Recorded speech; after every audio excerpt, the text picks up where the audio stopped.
Business Growth Talks podcast is created and hosted by Mark Hayward. In this show, we talk about how to grow a business in the growth stage. The growth stage is often marked by rapid developments, increased revenue, and an escalating customer base. In each episode, we talk to entrepreneurs and business owners who have grown businesses, and we cover topics like scaling processes, market expansion, financial management, human resource and talent development, and customer retention. If you are looking for actionable advice, tips, and techniques on how to grow, run and build your business, this is the podcast for you. Today we have Damon Burton, who is a different type of a marketeer. He doesn't promote paid ads. His business is SEO National, which will help you grow your business by getting higher up on the search engines. Damon started his business in 2007, just before the credit crunch, so he knows how to navigate a difficult economy. Damon has written a book called Outrank, which can be downloaded on his website. Damon's portfolio includes NBA, Utah Jazz, Shark Tank, and Inc. 500 clients. Damon is based in Salt Lake City, Utah. If you are enjoying this content, then please do consider subscribing, and then you won't miss an episode. You can also go to businessgrowthtalks.com to be able to see more. Hello, Damon. How are you today? Hey, Mark. I appreciate the opportunity to chat. I'm doing good. Good. Excellent. It's so good to speak to you. We're going to talk about everything to do with marketing, especially SEO. I've got some opinions on that, so I'll be very fascinated to see where you land with it. It's a very interesting area, and I've spoken to lots of business people, and you tend to fall into two categories. Your SEO is your major business. That's how you should do to be able to promote your business. It takes a little bit longer. Or do you shortcut to do the ads? And I would actually say both strategies should be done at the same time, but that's for further on in our conversation. Let's see what your thoughts are. The first question is always on my show. What does a business mindset mean to you? I think that will vary depending on the phase in which you are in entrepreneurship. When your infancy of being a business owner or an aspiring entrepreneur, I think you default to financial incentive. Excuse me.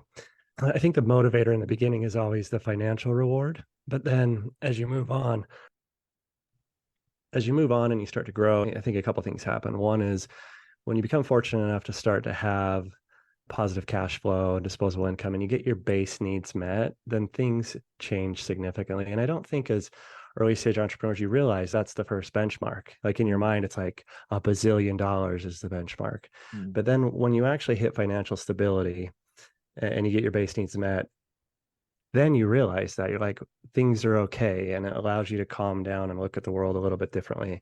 And then you still have financial incentive, obviously.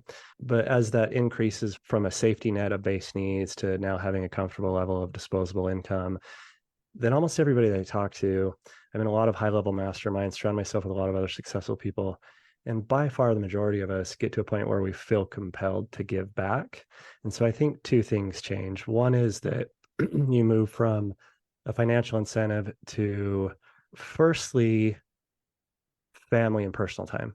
Your mindset completely changes from the next dollar to the next minute. Your whole motive becomes freedom of time. And I think that's the second mindset. So first is financial incentive, second is freedom of time. And then third would be impact. You figure out your place in the world. You get a little bit comfortable. I don't think any of us are always fully comfortable in who we are, and we always will have some level of imposter syndrome and insecurities. But you start to realize no matter how lost I feel, a lot of people ask me for advice. And so you start to realize maybe I can help people. And so I think that's where my mind goes in the third mindset is you start leaning into impact and community and things like that. Do you miss the hustle of the startup?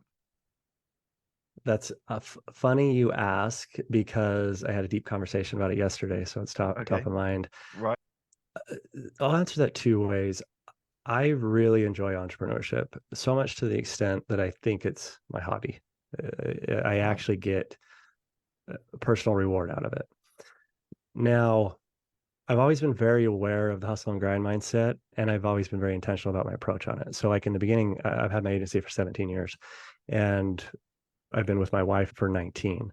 And so I started at the early years of our relationship. And even though we were together for 2 years, we waited 5 years before we had kids. And so I had this window where I was married without kids, but because I was married, I knew kids would be in the future sometime. Right. And at that phase, it was, yes, embrace the hustle and grind. And I did it intentionally because my mindset was do it now while I have more flexibility. Because at some point, the reality is you probably are going to have to make a sacrifice to be successful. And so for me, it was like, now sounds like a better time than when I have more obligations later. Yeah. And that's certainly not to say that you can't hustle and grind once, and we can talk about that here in a minute, but that's not to say you can't do that if you already have a family and other obligations. But I had the opportunity to make a choice in advance. And so I really went in heavy. I would do super long days. At the time, my wife worked at a hospital. She'd get up at 4 a.m. And so my idea was, why not get up at 4 a.m. with her? And so by 8 a.m., I would get more done than the majority of society. And then that would give me this regular 8-hour window to accomplish even more. And so at the beginning, I embraced it. Then as I started to evolve the company, and there's lots of other conversations we can have about how you scale a company and the phases that come with that. But when I started to go through those phases, that you start to realize certain things that you enjoy more than others. And so you start to have to pick and choose. And then nowadays, so like the conversation I had yesterday is, no, I don't. I'm in this total opposite phase where not only have I started to reduce the things that I don't want to spend my time on, but are still a necessity in the business, and so I have to delegate those.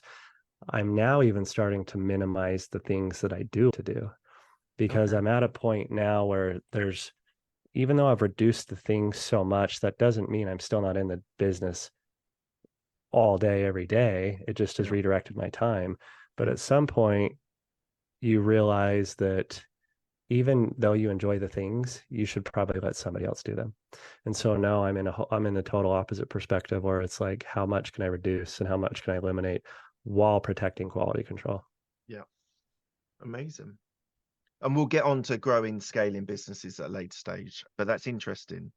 Because I didn't become an entrepreneur till I was 40.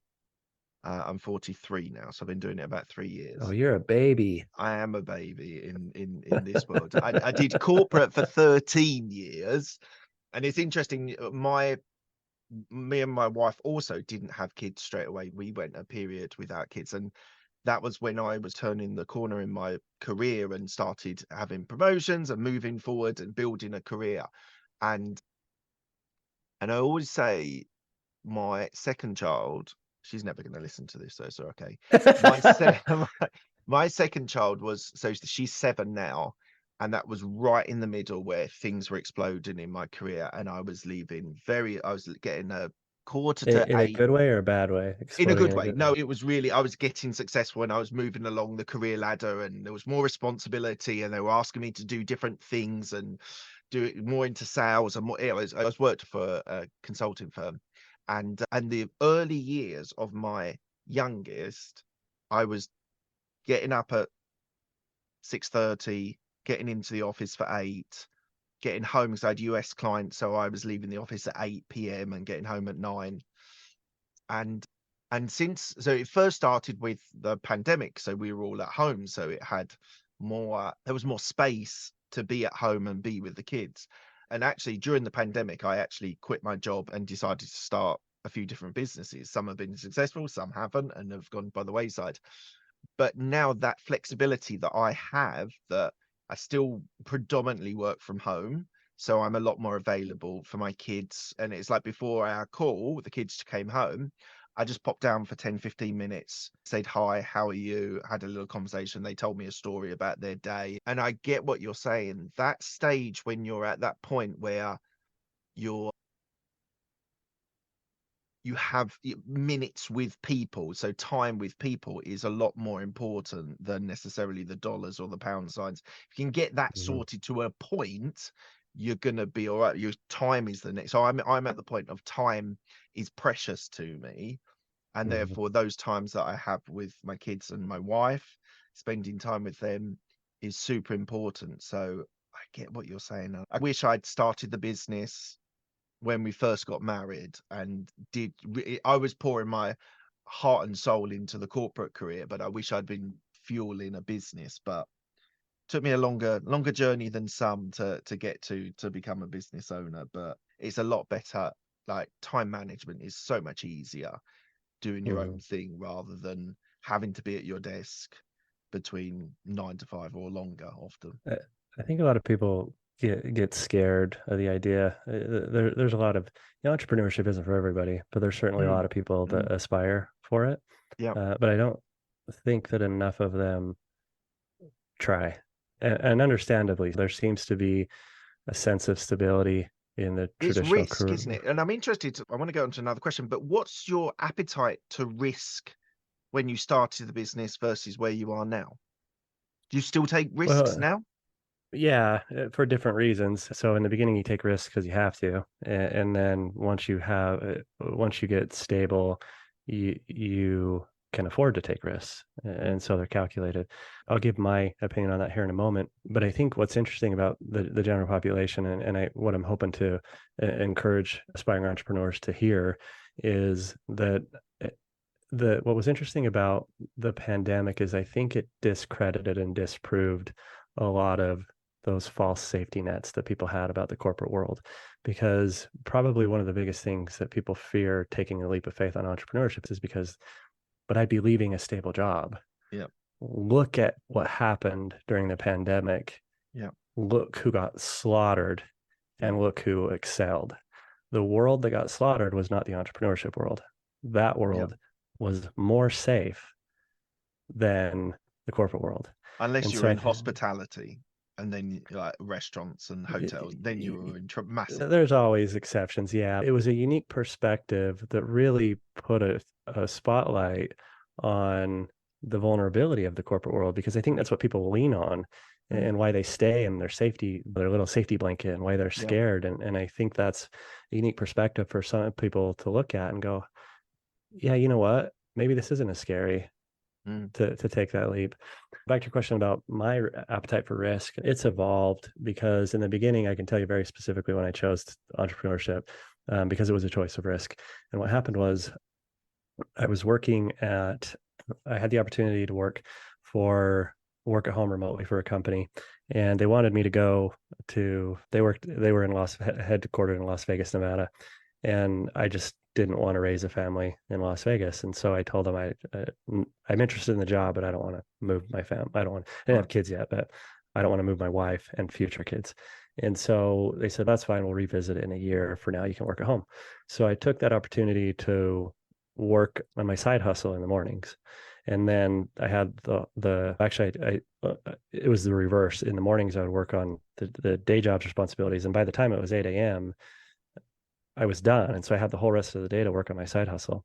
Wow. Now, what happened was that company, the owner of that company, got into legal trouble from the company he owned before it. And he had a civil lawsuit that had financial penalties and things like that, but he didn't have a criminal lawsuit. Well, the criminal lawsuit caught up. And so when they caught up, then they also investigated his new business that I was employed at. Right. And one day this was before Slack and things like that. And I was on AOL Instant Messenger, and this is how we would communicate with our team. And I couldn't get a hold of anybody. And so I called the office and nobody answered. And then somebody sent me a message and said, "Did you hear?" I'm like, "Did I hear what? I can't get a hold of anybody." And what had happened is they got shut down by all the local and federal government. Like, it was like a movie, like guns busting down doors. Wow. Because of the criminal stuff that they started to investigate on the guy that ran it. And so at that moment, I had three choices. The first choice was to wait to see if I still had a job. The second choice was to give up and go look for a new job. Or the third choice was to bet on myself and the side hustle that I had slightly established. And so I bet on myself. And the risk at that moment that I calculated against was the day job was about 60% of my income, but it was like 80% of my time. And so in freeing up, in betting on myself, I would lose the majority of my income, but gain the majority of my time. And like I said, I didn't have kids yet. My wife had a job. And so I did the math, and between my side income and her 9-to-5 income, we could pay our mortgage, we could pay our car payment. We didn't really have any other debt beyond that. And so that seemed like about as calculated as a risk as I would ever have an Mm, opportunity to bet on. mm, And so that's mm. when I chose entrepreneurship. And by freeing up that time, if I remember, that was 17 years ago, if I remember right, I made that income back in just 2 to 3 months Wow. because I was able to commit so much more Yeah, time to yeah. dedicating to my one-on-one clients. And then from there, we can go down that path at some point. But so that was my initial risk.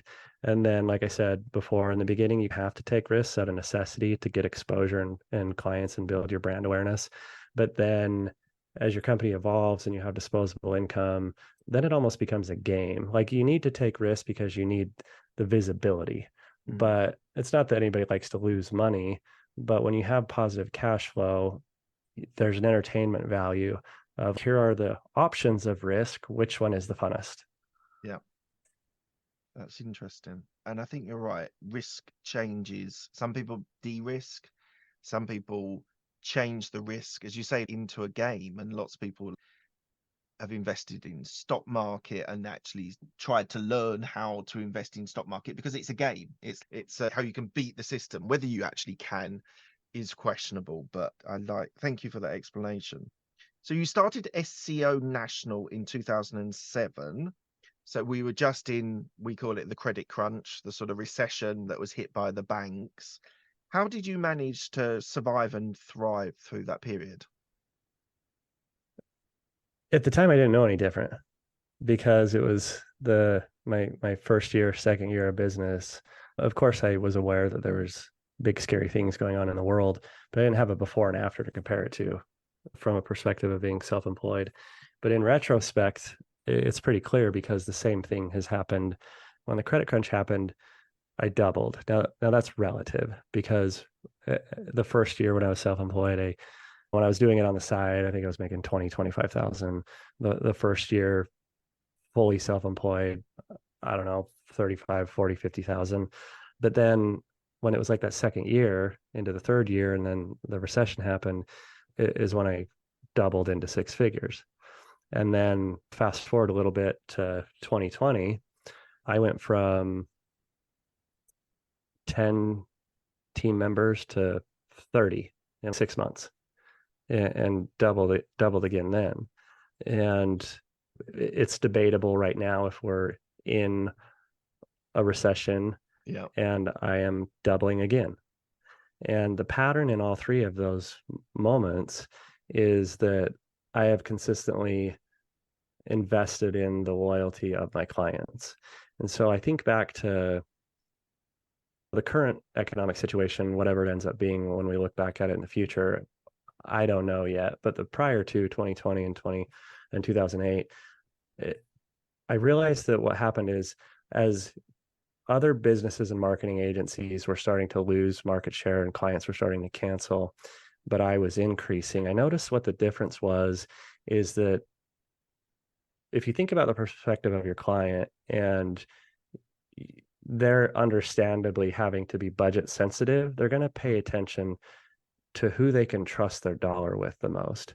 And of course, they want a return on it, but it's Mm, almost like subconsciously they make their decision based on what's the safest. It's just like you talked about stocks. And so it's like when you're in a risky financial economic time, what do you do with your money? You probably de-risk and you don't put it in stocks and you put it in some sort of bank product that just gives a fixed return. You're like, something fixed is better than nothing.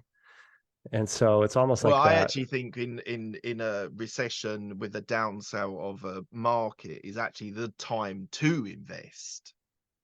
I agree. You and I agree.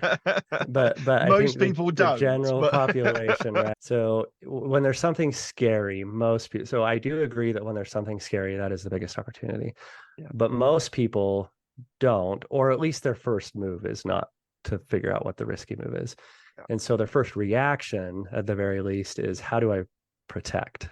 yeah, And I noticed that was the pattern is I had relationships with these clients and they knew through those discussions and dialogue, just like before you and I hit record, we established a brief relationship, which yeah, makes this conversation easier to proceed. yeah, And so it's the same in business. I had invested time in my clients to let them know that I actually care about their success. yeah. And of course I want profitability as well, Mm, but right next to that is their success in my mind. And so I am genuinely pursuing decisions based on their best interest. And I think that was a differentiating factor, is I had taken the time to plant the seeds in the relationship before they were needed to be harvested. Right. That's interesting.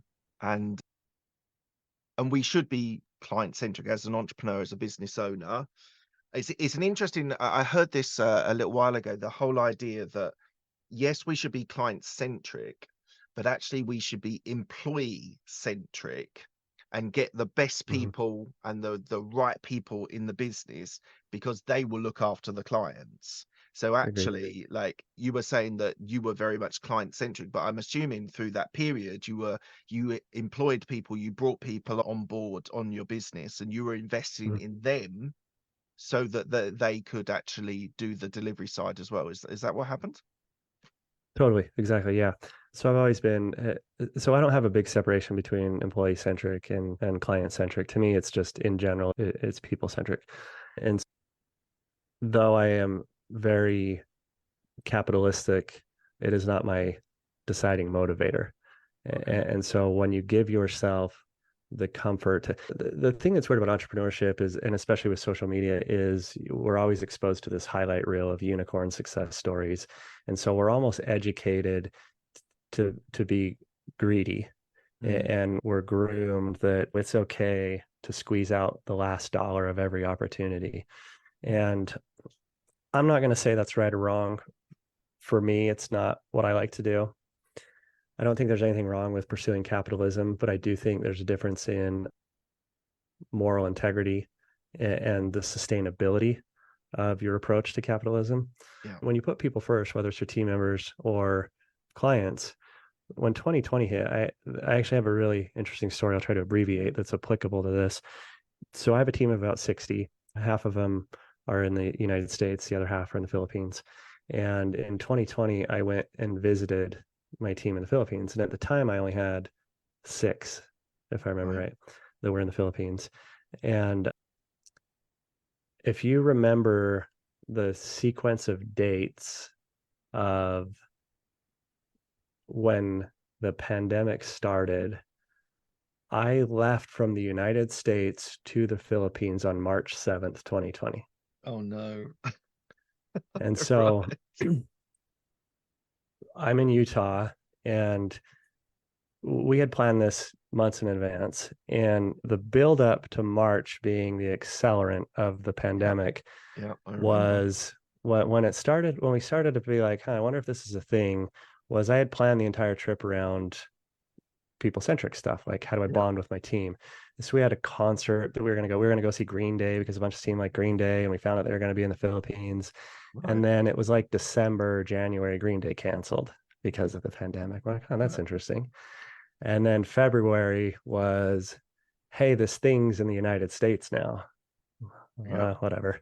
And then it was like 1 week before I left, and it said, Washington State is the United States' first hotspot. And I was like, I'm flying into Washington on the way to the Philippines. And so when I left, it was interesting to see the difference in how communities were reacting, because in different airports, there were either everybody in mass or nobody in mass. Right. Yep. And then I land so I go from Utah to Washington State to Tokyo and then to the Philippines. And so I get to the Philippines largely disassociated with the news, because I'm not on my phone 24/7. I don't follow the news a lot. And I was in a different country, so I wasn't exposed to the media outlets. And so I was supposed to be there for 8 days. I ended up being there for 4. So the first day was amazing, did cool stuff, went island hopping, snorkeling. Second day, we went to a bunch of touristy places. Fast forward to the what ended up being the last day. That morning, I had no idea that was going to be the last day. Right. And we were doing our activities, and we went to this place called the Underground River, which is like one of the new 7 wonders of the world. You take this canoe 45 minutes into just a total darkness cave. All you can see is what the guide has on a headlamp.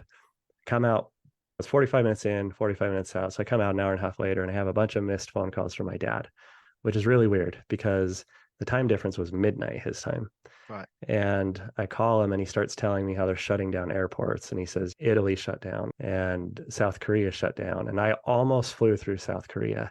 Right. And so I'm looking things up and I didn't see anything about Japan. And I told my team, I said, I think this is the writing on the wall. I don't know what's happening, but something's happening. And so within 2 hours of talking to my dad, I was back at the airport, and Good.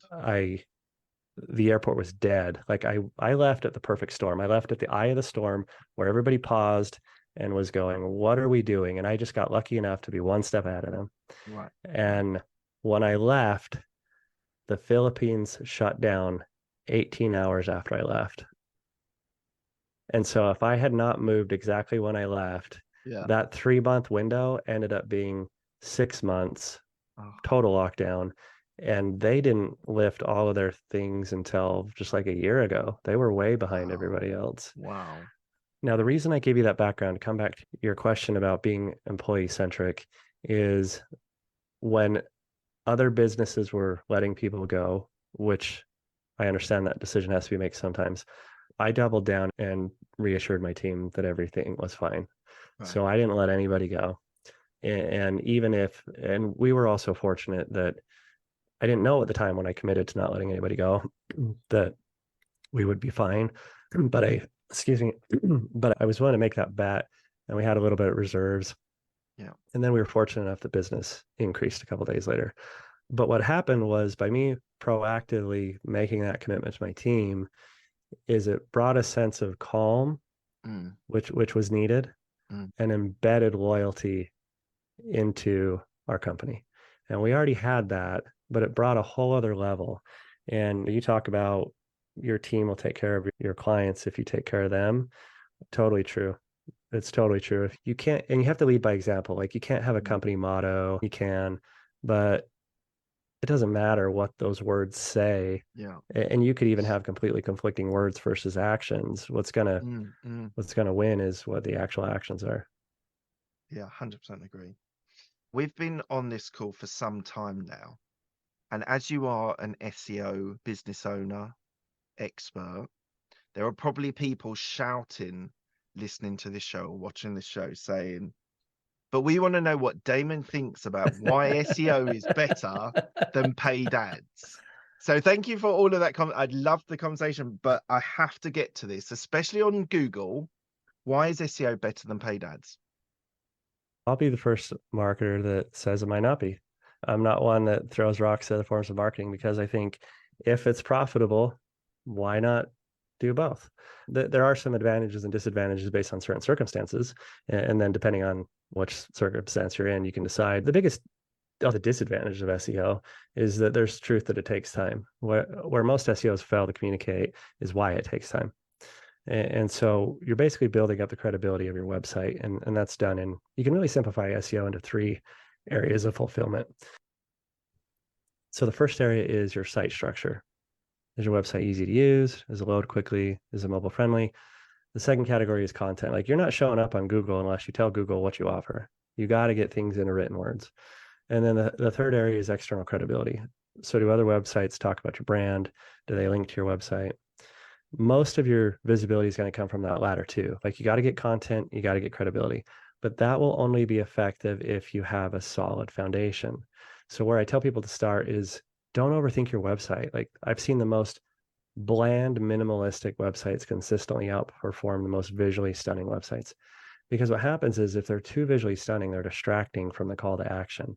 Right. So minimalism almost always wins. So if you're new, start with a simple website, and then double down on your content, communicate why you're an expert, communicate. If you're in business, it's either generally because of 2 reasons. One, because you are the most passionate at that thing, or you have the best to offer on that thing.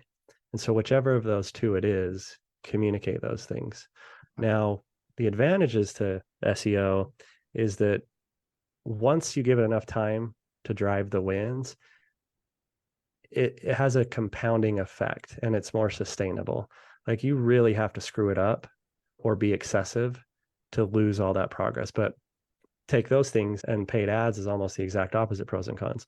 The advantages are you can get ads up and running quickly. Doesn't mean they're going to be profitable. I think that's what paid ads guys fail to communicate is, yeah, I can get your ad up tomorrow, but it doesn't mean you're going to be making money. Yeah. And probably the last thing is, when you run ads, you're basically renting your customers. Yeah. You don't own that traffic source.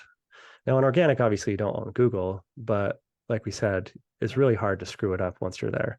But with paid ads, the moment you turn off your ads, you turn off your exposure to your leads.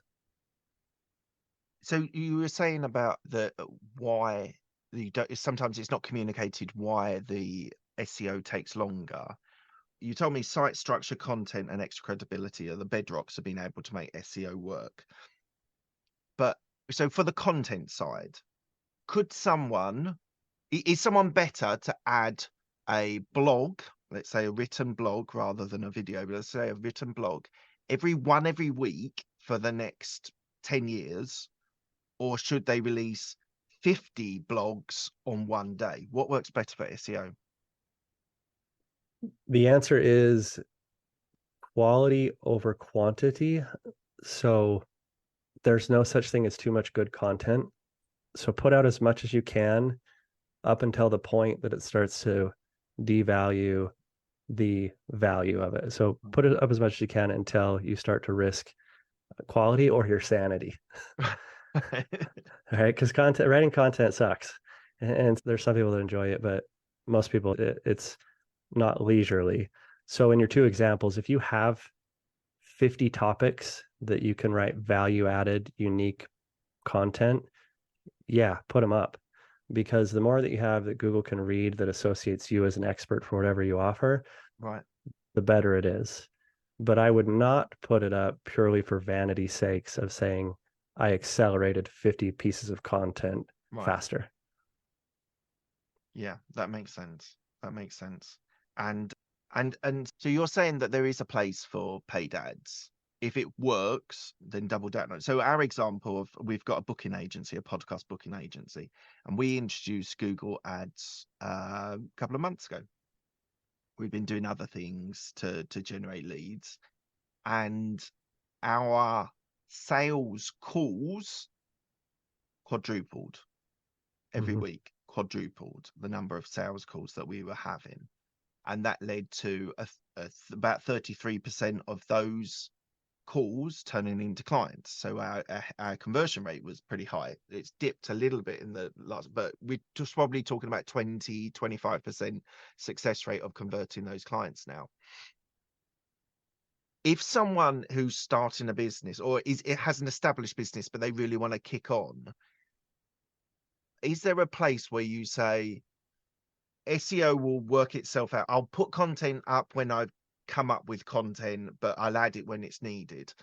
But the other side of it, I'm going to really try and leverage ads as much as I can. And as long as I'm making a profit on what I'm spending, I'll let the SEO work itself out over a period of whatever that period of time is, years, versus I'm going to double down on ads.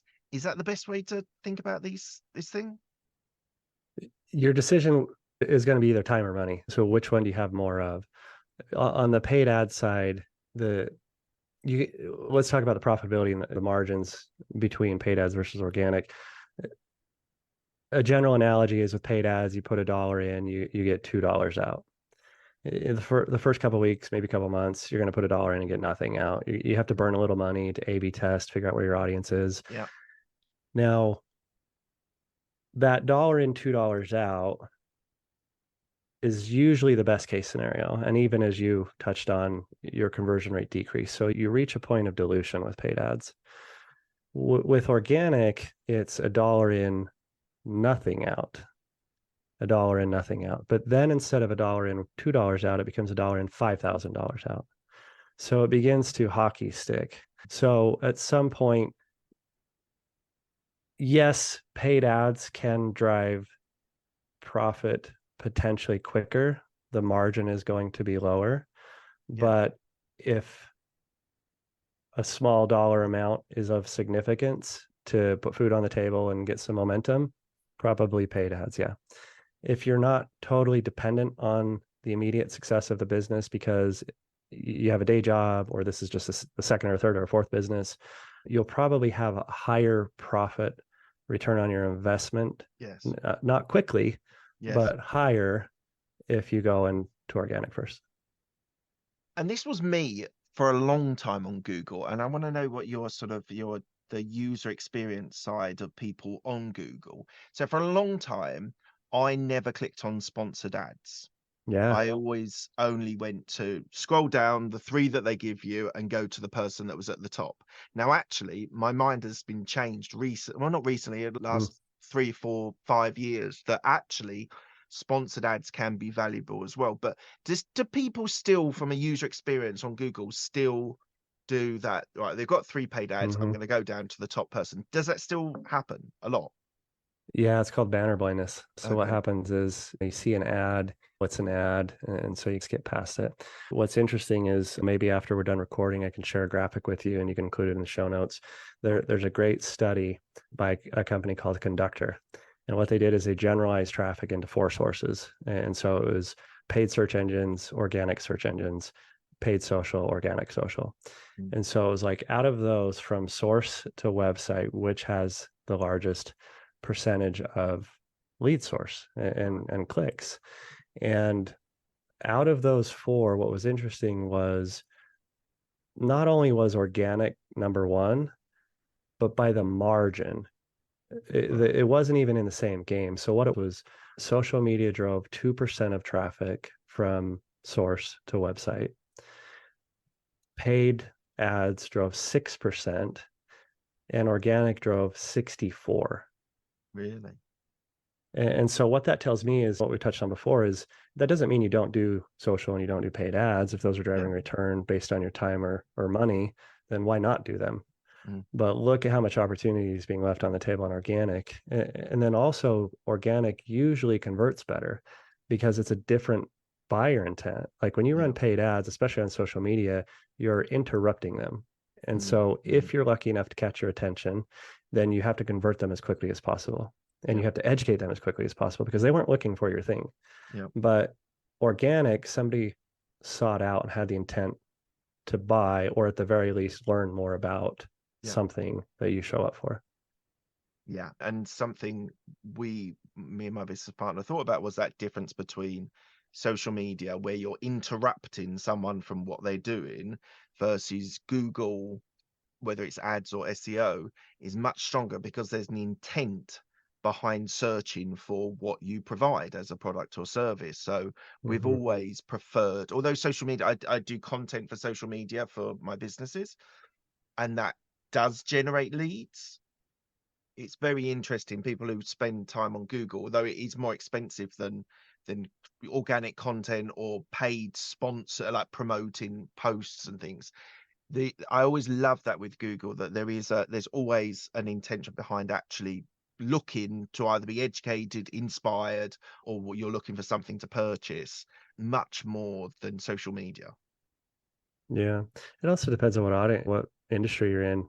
Ironically enough, for me running an SEO agency, the last thing I want to rank for is the word SEO because the majority of people searching SEO are other agencies looking at where Right. they show up for SEO, Right. or it doesn't imply you got to pay attention to what you're targeting because SEO to me doesn't imply they're wanting to hire an agency. They could be searching to learn about it because they want to do it on their own, or they're looking to educate themselves to start a career in it.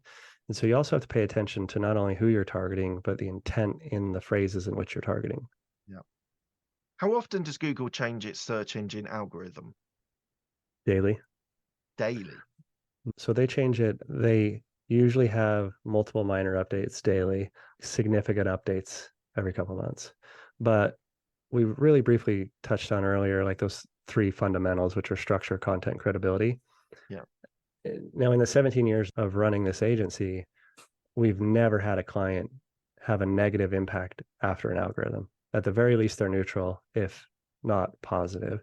And so when you pay attention to those fundamentals, and then this also ties in where we talked about putting people first. So if you I often laugh and say the best way to do SEO is to not do SEO. And what I mean by that is quit trying to game the algorithm. Yeah. And so when you put the people first in the content that you're creating and actually trying to solve a problem of theirs and Yeah. assist them, Yeah. those become the more valuable pieces that show up higher, which bring you the traffic. Yeah, I would agree. I would agree with that. How do you measure success? We touched on this earlier, but how do you measure success for you? Me as an individual or from a lens of SEO? you as a business? Me as a business kind of has two roles. There's the owner of the business, and then there's the owner that runs the team that runs the business. So me as Right. an individual owner, I would go back to where it's freedom of time, right? It's okay, can you build a lifestyle by design? Me as an owner that supports other people, Mm. on the client side, it's driving a return on their investment.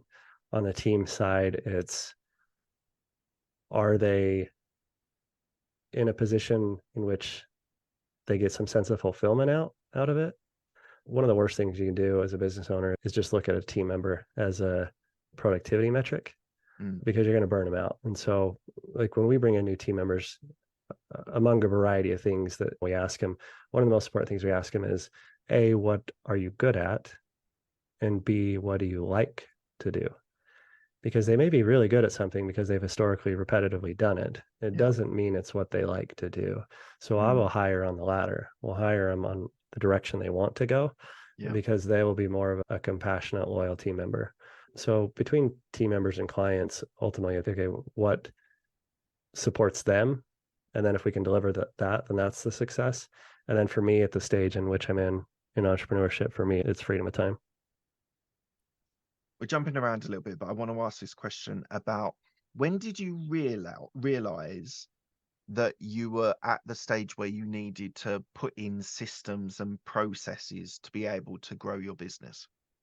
I can tell you very specifically. It was probably around year 7 or 8 where I documented things, and it was probably around year 4 or 5 that I really started to invest in expanding the team. I got to a point.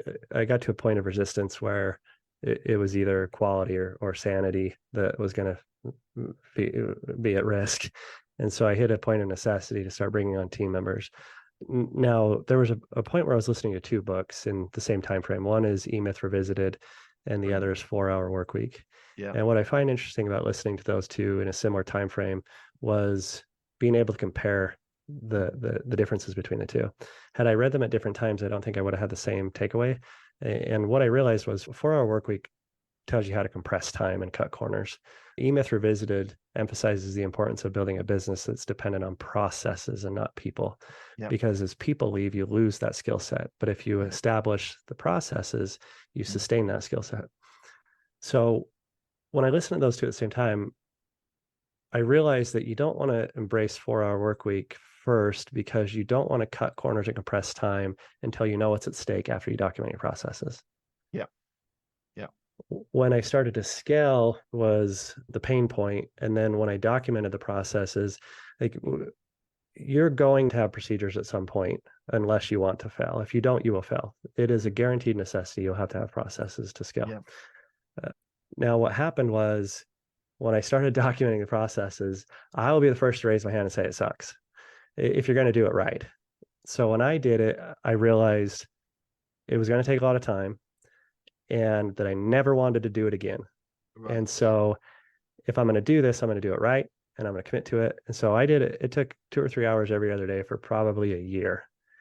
And the reason why it took me so long is because in the world of SEO, there's a lot of variables. Are they an e-commerce website or a non-e-commerce website? Are they on this platform or that platform? Do they have content or do they have no content?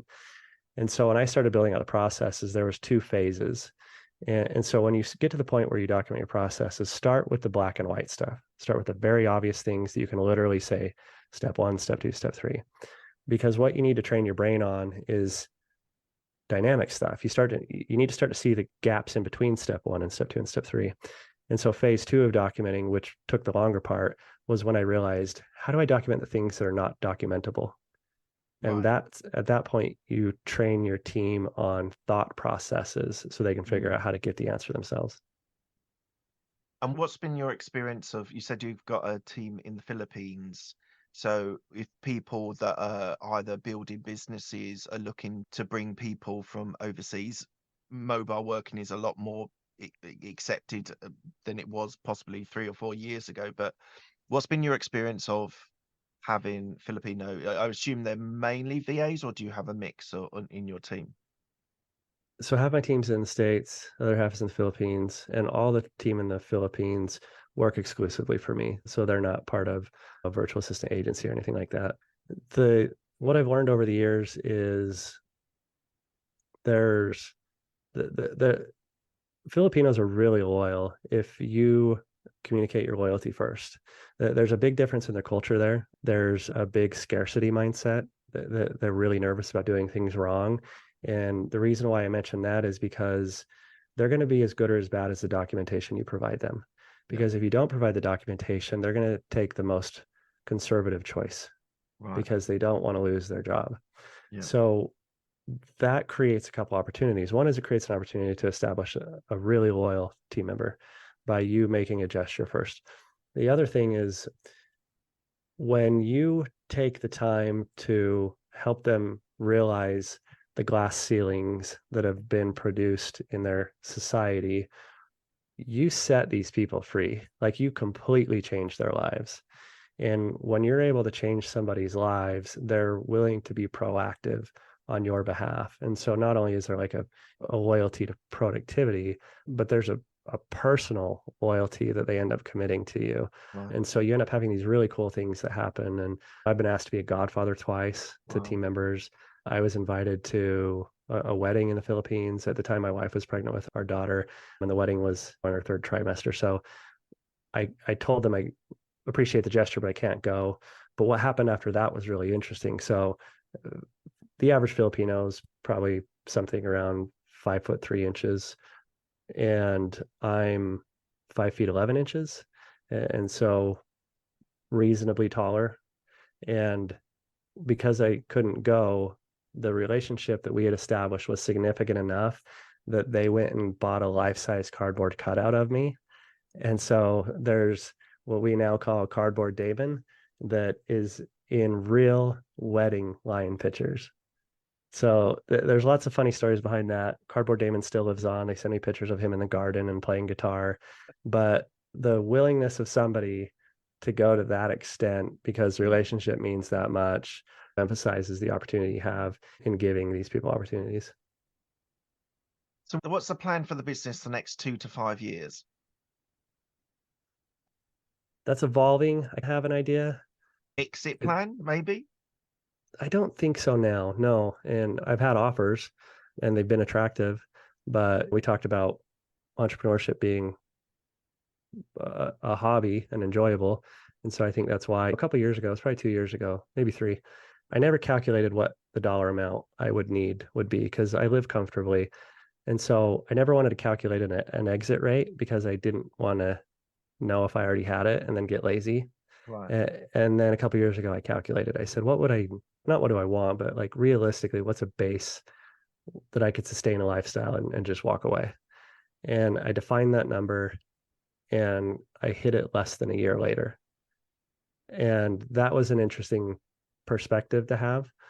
And so I certainly could exit, but I still enjoy what I do. I'm so passionate about what I do. I enjoy entrepreneurship. I enjoy the relationships I have in this type of industry. I will probably remove myself more from the day-to-day. I hired a COO 2 years ago. He already has the majority of the day-to-day operations, which has allowed me to redirect my time. I think ultimately I'm going to redirect it further, we talked about community and giving back and human elements, things like that. Where I'm personally compelled lately is to build some sort of community around entrepreneurship. It'll probably have an emphasis, obviously, on SEO, put out some material on teaching other people. I already wrote a book on it. I want to translate that into some course material. So I'll probably move more into the thought leadership position in the industry of SEO. Interesting. Look, we're coming to the end of the interview. I ask the same 6 questions to all my guests. They're quick fire questions. They don't need a quick fire answer. What's the best decision that you've made? Marrying my wife, and then if it's business, documenting processes. What's the best piece of advice you've been given? I will answer that with the opposite. I've learned way more by seeing people screw things up, particularly former employers, than I've ever learned from any guidance. Do you have coaches and mentors? I don't have one-on-one coaches, but I'm in multiple high-level masterminds, 50,000 a year a piece. So I'm surrounded by a lot of people with good momentum, but not anybody individually. Okay, awesome. Who's the person that's helped you most in your career? The last two employers I had, because of how bad they screwed up their lives. So the second to last one, I was exposed to financial freedom, but then I saw the toxicity that was in his business and his personal life. And so that was a good contrast for me to see.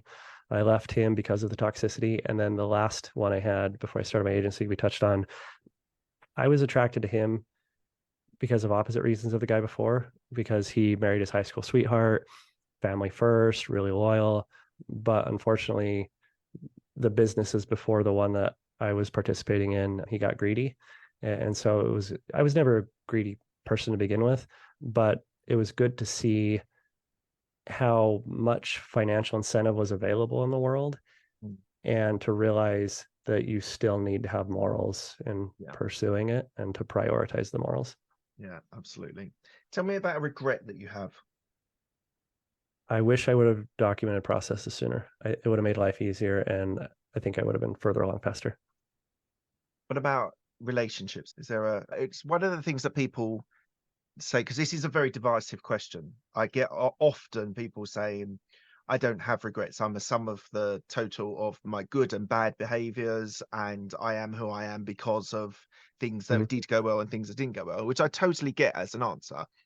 But I'm just interested from your point of view. You've said about systems, we've talked about systems and processes, the importance of them, and it would have got you to where you wanted to be faster. But is along that way, have you got to the point where you wish you hadn't have done that, or wish you hadn't have said that, or hadn't have structured a relationship or a way that you conveyed to somebody else? Is there anything like that sort of comes to mind? Confidently, no. I can tell you why. I think a lot of people do answer. I agree that's a fair reply that most people have, and that's generally my appreciation on my past experiences. But I think a lot of people also gloss over the why of things. For me, it has been the sum of all things and learning experiences. But everything that has there's certainly been there's been moments where at the time I didn't regret, but of course they were not comfortable situations. Mm. But years later, they protected me from something Right. because that minor mistake now put it on the radar to remember. And then Yeah. the next time it came up, it would have been a major mistake. Yeah. But the second half to that answer, why I've never had any significant regrets, is I've always been very calculated. And I think a lot of us in entrepreneurship, there's a couple different flavors, but generally two. One flavor is build the parachute after you've already jumped out of the airplane and move as fast as possible and figure it out as you go.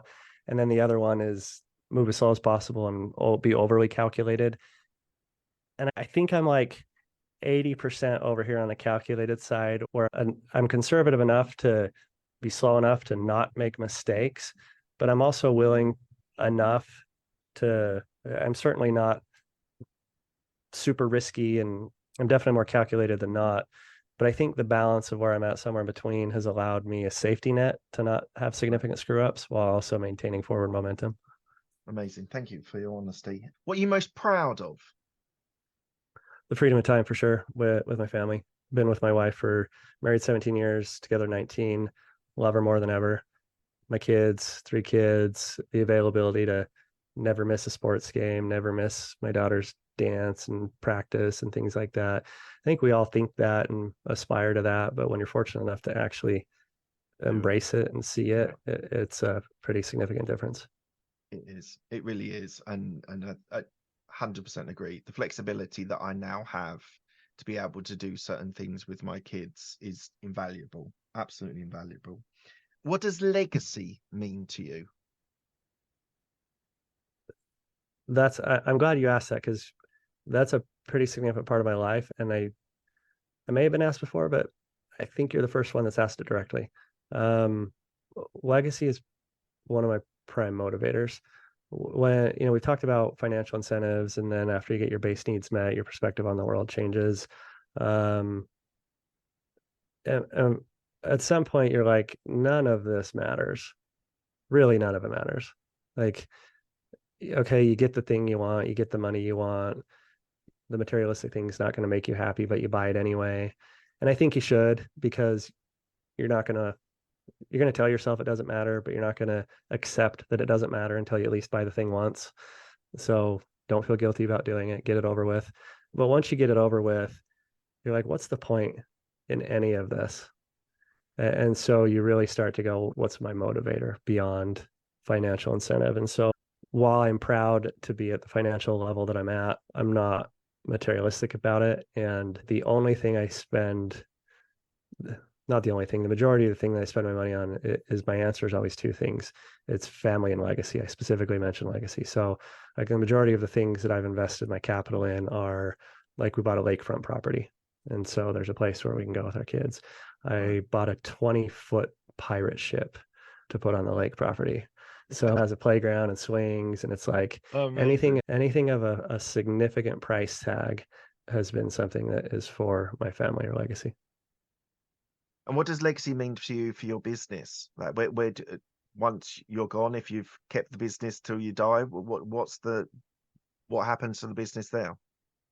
That's interesting. I think that evolves too. I can give you a couple of things that have come to my mind over the years. In the beginning of entrepreneurship, I think this is my baby and I'm the best and I want it to live on forever and I deserve all the credit. And I definitely went through that phase. And then over the years, I became less emotional about the bragging rights of the company and more interested in the actual results and impact of it. Right. And now I think I'm at an interesting point where the business is still 100% my baby in one aspect, as far as I still want it to succeed. I still want to have results. I still have a great appreciation for all of our clients. But then on the other side, I've now been able to separate the emotional side of it. And so now it's not like this is a motivator for Damon exclusively. So I no longer have a desire to, let's say in 20 years from now, and the business has been sold and it goes on to be some mega corporation. If I'm in the footnotes, I don't know that I care anymore. At some point, I would have been really pissed off if I wasn't. So I think that when it comes time for the business to change hands, I think I'll be more concerned with it being passed on to somebody that will maintain the legacy than my name having to be part of the legacy. Amazing. And lastly, I ask all of my guests, where can people find you if they want to find out more about you or your business? Super easy, damonburton.com. On there, you can get all my social media. There's a free copy of my SEO book and all my contact info. That's brilliant. Thank you so much for your time today, Damon. It's been fascinating. The whole early part about entrepreneurship, I think you gave great insight into what it is to grow a business and the challenges that you faced and how you overcame them. So it's been absolutely fascinating. Thank you so much for your time. Thanks, Mark.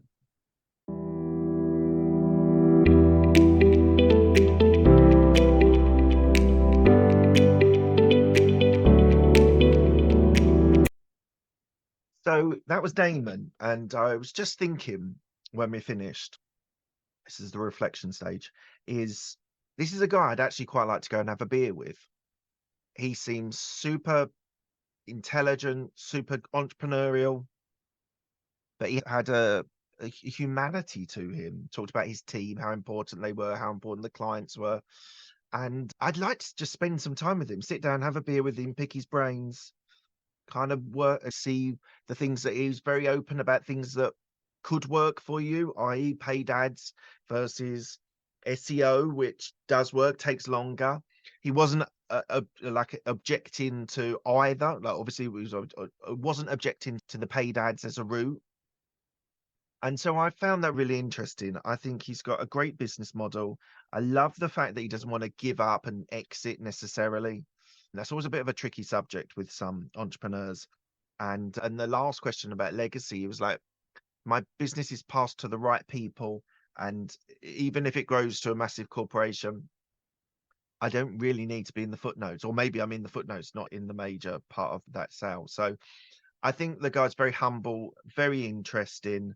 He's obviously got a deep knowledge working in that industry for such a long time, 17 years that he's run that business for. He's been through recessions, got out of recessions, doubled down, and was more successful with the recessions where we talked about 2007-8 and then the pandemic as well. So I really enjoyed that. And that whole idea of systemizing and setting up processes, so important. Doesn't matter how early stage you are, you should at least be thinking about that, even if you aren't doing it at the moment. And it took him a year to do his. If you start a little bit earlier, it won't be quite so severe, and you can then incrementally get it as you grow the business. So great guy. Had a lot of fun talking to him. Really interesting about the PAs in VAs, I should say, in Philippines, and how he was able to bring them together as like a community in his business as well. Great guy, great business model. All the best for the future, Damon. And as I said, if you're ever in London and you fancy a beer, I'd be very happy to do that. Thank you very much, guys. Thank you so much for listening to the show. It's been an absolute pleasure. And on to the next one. Thank you for listening to Business Growth Talks. This podcast is released every Monday, so don't miss an episode by subscribing to all podcast platforms, including Apple and Spotify. Have a great day.